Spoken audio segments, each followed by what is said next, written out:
അനിൽകുമാർ എത്തിയിട്ടുണ്ട്. അനിൽകുമാർ, ഈ മൂന്ന് മുന്നണികളുടെയും പ്രകടനം അതെങ്ങനെ താങ്കൾ നോക്കിക്കാണുന്നു? താങ്കളുടെ അഭിപ്രായം കൂടി അറിയാൻ ആഗ്രഹമുണ്ട്. ഈ തെരഞ്ഞെടുപ്പിനെ സംബന്ധിച്ചിടത്തോളം നമ്മൾ പൊതുവെ പറയുന്ന ഏറ്റവും പ്രധാനപ്പെട്ട ഒരു കാര്യം എന്ന് പറയുന്നത്, സാധാരണ നടക്കുന്ന തദ്ദേശ തെരഞ്ഞെടുപ്പുകളൊക്കെ കേഡർ സംവിധാനത്തിൽ അധിഷ്ഠിതമായി പ്രവർത്തിക്കുന്ന ഒരു പാർട്ടി എന്ന നിലയിലും കഴിഞ്ഞ 10 വർഷത്തിനടുത്ത് അധികാരത്തിൽ ഇരിക്കുന്ന ഒരു മുന്നണി സംവിധാനം എന്ന നിലയിലും ഇടതുപക്ഷത്തിന് കൂടുതൽ സാധ്യത എപ്പോഴും, പ്രത്യേകിച്ച് ഇപ്പോൾ കൽപ്പിക്കപ്പെട്ടിരുന്ന ഒരു തെരഞ്ഞെടുപ്പാണ് എല്ലാ സാധ്യതകൾ കൊണ്ടും. എന്നാൽ ഇത് നമ്മൾ പറഞ്ഞതുപോലെ ശക്തമായ ഭരണവിരുദ്ധ വികാരം, അതുപോലെ തന്നെ താഴെ തട്ടിൽ വരെ അവർക്ക് ബദൽ രാഷ്ട്രീയം ഉയർത്തിക്കൊണ്ട് BJPക്ക് ശക്തമായി അടിയുറപ്പിക്കാൻ കഴിയുന്നതൊക്കെ ഇടതുപക്ഷത്തെ സംബന്ധിച്ചിടത്തോളം ഒരു വലിയ വെല്ലുവിളിയായി മാറുന്നുണ്ട് എന്നുള്ള കാര്യം അവർ തിരിച്ചറിയുന്നില്ല എന്നുള്ളതാണ്. കാരണം കേഡർ സംവിധാനത്തിൽ അധിഷ്ഠിതമായി പ്രവർത്തിക്കുന്ന ഇടതുപക്ഷ പാർട്ടികളെ സംബന്ധിച്ചിടത്തോളം അവർ മാത്രമാണ് കേഡർ പാർട്ടികൾ. കോൺഗ്രസ് അതുകൊണ്ട് തന്നെ കോൺഗ്രസിന്റെ പിന്നോട്ടുള്ള പോക്ക് ഒരുപക്ഷെ ഏതെങ്കിലും തരത്തിൽ പലപ്പോഴും തങ്ങൾക്കാകും നേട്ടമാക്കാൻ കഴിയൂ എന്നൊക്കെ പലപ്പോഴും വിശ്വസിച്ചിരുന്ന അവരെ സംബന്ധിച്ചിടത്തോളം, മാത്രമല്ല അവരുടെ ഈ മുന്നോട്ട് വെക്കുന്ന ഫ്രീ ബി രാഷ്ട്രീയത്തിൽ ഒരു വല്ലാതെ വിശ്വസിച്ചു പോകുന്ന ഒരു പ്രസ്ഥാനം കൂടിയാണ് ഇടതുപക്ഷ പ്രസ്ഥാനം. കഴിഞ്ഞ 2-3 തവണയുള്ള തെരഞ്ഞെടുപ്പുകൾ എടുത്ത് പരിശോധിച്ചാൽ അവർക്ക് നേട്ടം കൊയ്യാനാകുന്നത് പലപ്പോഴും ജനങ്ങൾക്ക് ഇലക്ഷൻ അടുക്കുമ്പോൾ കൊടുക്കുന്ന ചില സൗജന്യങ്ങൾ. അത് ഒരർത്ഥത്തിൽ ഈ സാധാരണക്കാരന്റെ വോട്ടിനെ വല്ലാതെ സ്പർശിക്കുന്നുള്ള കാര്യത്തിൽ ഒരു സംശയം വേണ്ട. ഇത്തവണ ഒരുപക്ഷെ ഈ നമ്മൾ അവസാന സമയത്ത് ഈ വലിയ ഒരുപാട് ആളുകളിൽ ഈ 2000 രൂപ വെച്ചുള്ള പെൻഷൻ എന്ന് പറയുന്നത് അത്ര നിസ്സാരമായ ഒരു കാര്യമല്ല. അതിനെ ഞാൻ ഫ്രീ ബി ആയിട്ട് തന്നെയാണ് കാണുന്നത്. കാരണം എന്ന് പറഞ്ഞാൽ എം.എം. മണി പറഞ്ഞത് താങ്കൾ കേട്ടല്ലോ അല്ലേ? ക്ഷേമ പെൻഷൻ നമുക്കിട്ട് വെച്ചു എന്ന്. അപ്പൊ നോക്കൂ, അവരുടെ ഉദ്ദേശം അതാണല്ലോ. ക്ഷേമ പെൻഷൻ കൊടുത്താൽ ഞങ്ങൾക്ക് വോട്ട് കിട്ടും. മാത്രമല്ല അത് അങ്ങനെ നിർബന്ധിക്കുന്ന, അതായത് നിങ്ങൾ വോട്ട് ചെയ്ത് കഴിഞ്ഞാലേ നിങ്ങൾക്ക് കുടിശ്ശികയൊന്നും ഇല്ലാതെ ക്ഷേമ പെൻഷൻ കിട്ടുകയുള്ളൂ എന്ന് ഈ കുടുംബശ്രീയുടെ പ്രവർത്തകരടക്കം പറയുന്ന ശബ്ദരേഖ പുറത്തു വന്നിരുന്നു.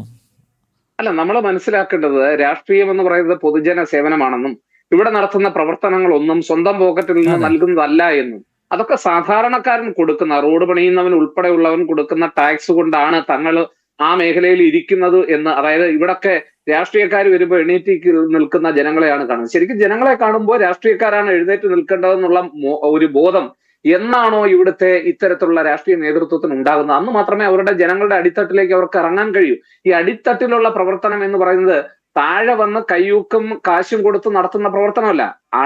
ജനങ്ങൾ, അടിസ്ഥാന വർഗത്തിന്റെ മധ്യത്തിലേക്ക്, ജനങ്ങളുടെ ഇടയിലേക്ക് എത്തിച്ചേരുക എന്നുള്ളതാണ്. അതിന് പല മാർഗങ്ങൾ അവലംബിക്കുക. അല്ലാതെ എല്ലാ ദിവസങ്ങളും ജനങ്ങളുടെ കൂടെ നിന്ന് അവരുടെ മനസ്സിലുണ്ടാകണമെന്ന് നിർബന്ധമൊന്നുമില്ല.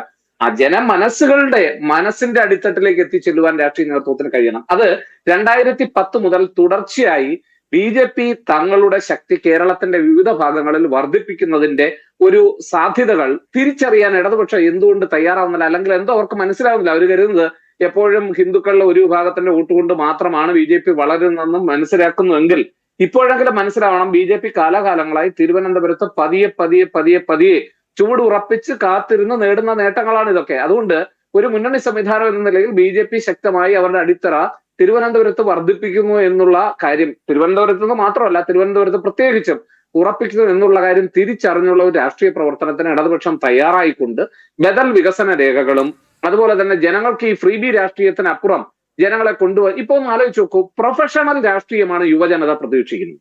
ആ പ്രൊഫഷണൽ രാഷ്ട്രീയം ആർക്ക് കൊടുക്കാൻ കഴിയുന്നു അവരോട് യുവജനതയ്ക്ക് കൂടുതൽ താല്പര്യം ഉണ്ടാവും.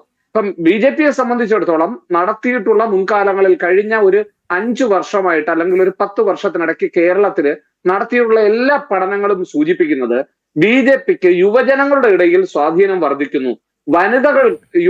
BJPയുടെ ഇടയിൽ സ്വാധീനം, വനിതകളുടെ ഇടയിൽ BJPക്ക് സ്വാധീനം, സ്വീകാര്യത കൂടുതൽ ലഭിക്കുന്നു. ഈ 2 വിഭാഗങ്ങളുടെ ഇടയിൽ വളരെ വ്യക്തമായ മുൻതൂക്കം സകല പഠനങ്ങളും ചൂണ്ടിക്കാണിക്കുന്നുണ്ട്. അതിന്റെ അർത്ഥം എന്താ? ഒരു വിഭാഗം ജനതയുടെ, അത് കക്ഷി രാഷ്ട്രീയ ഭേദമന്യാണ് ഞാൻ ഈ പറയുന്നത്. അപ്പൊ അതിന് കഴിയുന്നുണ്ടെങ്കിൽ യുവജനങ്ങൾ ഇപ്പൊ തന്നെ വോട്ടിംഗ് ശതമാനം എടുത്ത് പരിശോധിക്കാതെ യുവജനങ്ങളുടെ വോട്ടിംഗ് ശതമാനം ഒക്കെ കുറവായിരിക്കും. അതിന്റെ ഒരു പ്രധാനപ്പെട്ട കാരണം എന്ന് പറയുന്നത് ഈ വരുന്ന വല്ലാത്ത അടിസ്ഥാനമില്ലാത്ത ആശയങ്ങൾ പറയുകയും, ഈ പഴയ സന്ദേശ സിനിമയൊന്നും ഞാൻ ഓർമ്മിപ്പിക്കേണ്ട കാര്യമില്ലല്ലോ, പഴയ അടിസ്ഥാന ആശയങ്ങൾ പറഞ്ഞുകൊണ്ട് ജനങ്ങളുടെ വോട്ട് നേടാമെന്ന് വിചാരിക്കുന്നുവെങ്കിൽ അതിലൊക്കെ അപ്പുറമായി ഇപ്പോഴുള്ള ജനത, യുവജനങ്ങളൊക്കെ ആഗ്രഹിക്കുന്നത് ഒരു പ്രൊഫഷണൽ വികസന കാഴ്ചപ്പാടും പ്രൊഫഷണൽ ആയിട്ടുള്ള രാഷ്ട്രീയ കാഴ്ചപ്പാടും ഒക്കെയാണ്. ജനങ്ങൾക്ക് എല്ലാം മനസ്സിലാക്കാനുള്ള ശേഷിയുണ്ട്. ഈ 2000 രൂപ വാങ്ങുന്ന അതേ സമയം തന്നെ ഈ തരത്തിലുള്ള ഒരു സാമ്പത്തിക ഭദ്രതയല്ല കേരളത്തിന് വേണ്ടതെന്നുള്ളൊരു ബോധ്യവും ജനങ്ങൾക്കുണ്ട്. ഇപ്പൊ ഒരു തെരഞ്ഞെടുപ്പിൽ ഒരു ബി.ജെ.പിക്ക് ഇവിടെ രാഷ്ട്രീയമായി ഏറ്റവും കൂടുതൽ നേട്ടം ഉണ്ടായത് കോൺഗ്രസിനും ബി.ജെ.പിക്കുമാണ് ഈ തെരഞ്ഞെടുപ്പിൽ. പ്രത്യേകിച്ച് ബി.ജെ.പിക്കാണ്. ബി.ജെ.പിയെ സംബന്ധിച്ചിടത്തോളം ആദ്യമാണ് ഇത്രയും വലിയൊരു വിജയം അവർക്ക് കിട്ടുന്നത്. രണ്ടാമത് തീർച്ചയായിട്ടും കോൺഗ്രസിനാണ്. കാരണം ഒരുപാട് പ്രശ്നങ്ങൾ ആടി ഉലഞ്ഞു നിന്നിട്ടും പ്രതിപക്ഷത്തിനെതിരെ ശക്തമായി ഭരണപക്ഷത്തിനെതിരെ ശക്തമായി ഒരു വികാരമായി കൊണ്ടുവരുവാൻ, പ്രത്യേകിച്ച് ഒരു കാര്യം കൂടെ ഞാൻ പറയുന്നുണ്ട്, എനിക്ക് പറയാൻ ഒരു മടിയുമില്ല. ഇടതുപക്ഷത്തിന് എതിരായിട്ടുള്ള വോട്ടുകൾ ശരിക്കും പറഞ്ഞു കഴിഞ്ഞാൽ രണ്ട് പാർട്ടികളിലേക്ക് ഭിന്നിച്ചു വീണ ഒരു സമയമാണിത്. കോൺഗ്രസിലേക്കും ബി.ജെ.പിയിലേക്കും ഭിന്നിച്ചു വീണ ഒരു സമയം കൂടിയാണിത്. എന്നിട്ട് പോലും ഇത്ര വലിയൊരു തിരിച്ചടിയാണ് ഇടതുപക്ഷത്തിന് ഉണ്ടായിട്ടുണ്ടെങ്കിൽ തീർച്ചയായിട്ടും ഭരണരംഗത്തെ അവരുടെ പ്രവർത്തനങ്ങളെ അവർ ആലോചിക്കേണ്ടുന്ന സമയമായി.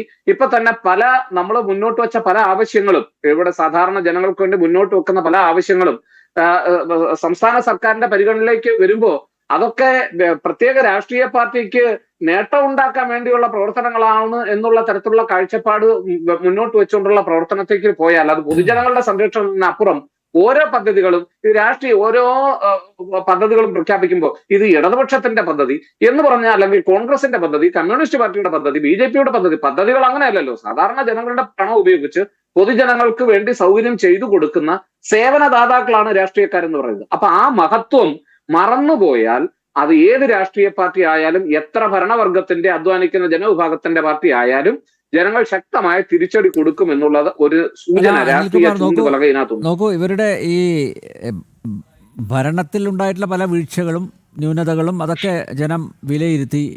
അഴിമതി ഒരു പ്രധാന വിഷയമായിരുന്നില്ല. ഇപ്പോൾ പിന്നെ തിരുവനന്തപുരം കോർപ്പറേഷൻ, അതുപോലെ കൊല്ലം കോർപ്പറേഷൻ, അതുപോലെ തൃശ്ശൂർ കോർപ്പറേഷൻ, ഇവിടെയൊക്കെ ഈ അവർക്ക് ഭരണം നഷ്ടപ്പെടാനുള്ള ഒരു പ്രധാനപ്പെട്ട കാരണം അഴിമതി തന്നെയാണ്. കാരണം ജനങ്ങൾക്ക് കൃത്യമായിട്ട് അറിയാം ഏറ്റവും വലിയ അഴിമതി പണ്ടാരങ്ങളാണ് ഇവർ എന്ന് ജനങ്ങൾക്ക് നേരിട്ട് ബോധ്യപ്പെട്ടു. അതിൻ്റെ അടിസ്ഥാനത്തിൽ തന്നെ ആയിരിക്കില്ലേ ഇവർ താഴെ ഇറക്കണം എന്ന് കരുതി വോട്ട് ചെയ്തത്.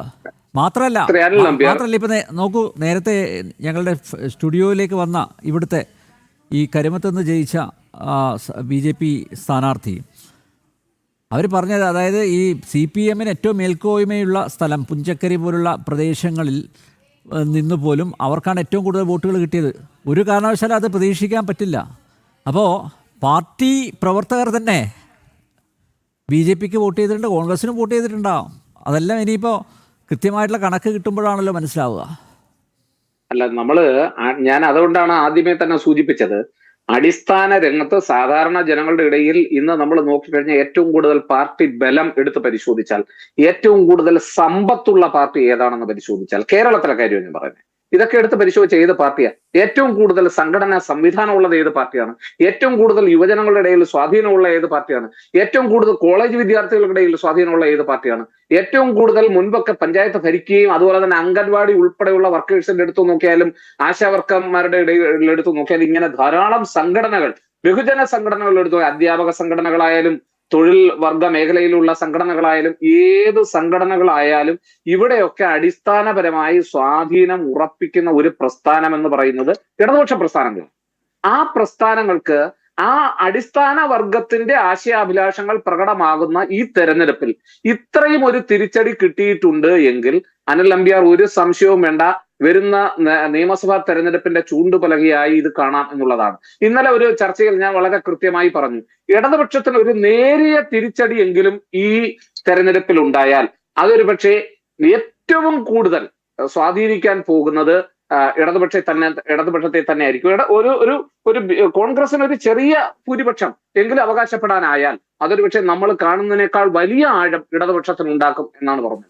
അതിന്റെ ഏറ്റവും പ്രധാനപ്പെട്ട കാരണം എന്ന് പറയുന്നത് തന്നെ ഈ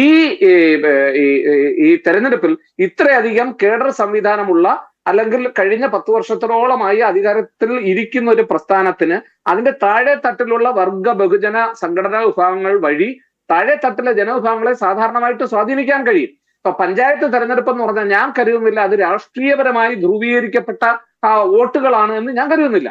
കാരണം അടിസ്ഥാനപരമായി ആ ജനങ്ങൾ വോട്ട് ചെയ്യുന്നത് അവിടെയുള്ള പരിചയം വെച്ച്, അവിടെയുള്ള ബന്ധങ്ങൾ വെച്ച്, അവിടെ പരസ്പരം അവരുടെ ഇടയിലുള്ള സൗഹൃദങ്ങൾ വെച്ച് താഴെ തട്ടിലുള്ള ജനവിഭാഗങ്ങൾക്ക് ഏറ്റവും സ്വീകാര്യത വരുന്ന ഒരു സ്ഥാനാർത്ഥി അത്രേ അവർ കരുതുന്നുള്ളൂ.